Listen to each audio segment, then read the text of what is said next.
Bonjour, je m'appelle Emmanuel Alain, je suis cofondateur du musée d'Idées Expérience situé à Saint-Côme-du-Mont.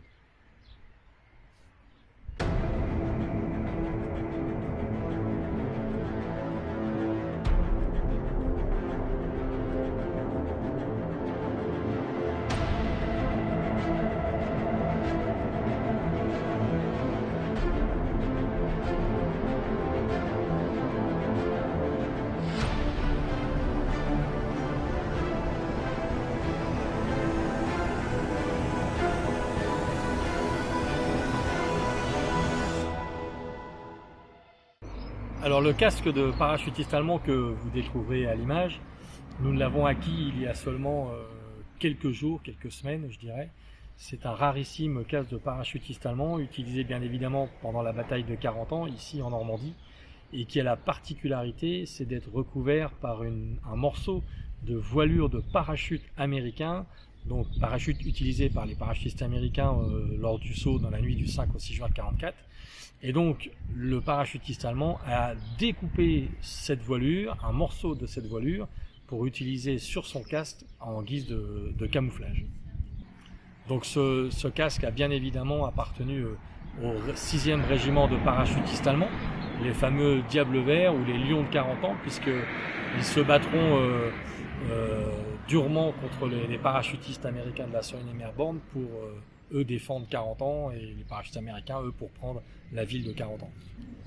Alors bien évidemment ce casque a toute sa place ici au sein du musée d'Idées Expérience et du Dead Man's Corner Museum, puisque c'est ici qu'il y avait le 6 juin le poste de commandement du 6e régiment de parachutistes allemands, poste de commandement qui s'est vite transformé en infirmerie de campagne pour cette unité. Mais voilà, c'est ici au cœur même de la bataille entre les para-allemands et les para-américains que se trouve le musée, et donc le casque a trouvé sa place ici dans une vitrine au 2e étage du bâtiment d'Idées Expérience, et vous pouvez venir quand vous voulez puisqu'il est déjà exposé, vous aurez tout à loisir d'observer cette pièce vraiment exceptionnelle et aujourd'hui unique puisque nous n'en connaissons pas d'autres. Alors hormis la particularité exceptionnelle par cette présence de voilure camouflée sur le casque, ce casque a une autre particularité, il a subi un impact frontal probablement dû à un éclat d'obus. Et on peut donc supposer, on est même quasi certain que le propriétaire du casque a été tué sur le coup, vu la taille du trou. Donc voilà, c'est un témoin direct des combats sanglants qui se sont donc déroulés ici sur 40 ans entre les para-américains et les para-allemands. Comme vous pouvez le voir, ce casque est un casque qui a été trouvé enfoui en terre, à quelques kilomètres de 40 ans, à quelques kilomètres du musée. Et c'est donc vraiment une pièce historique, locale, trouvée sur le champ de bataille.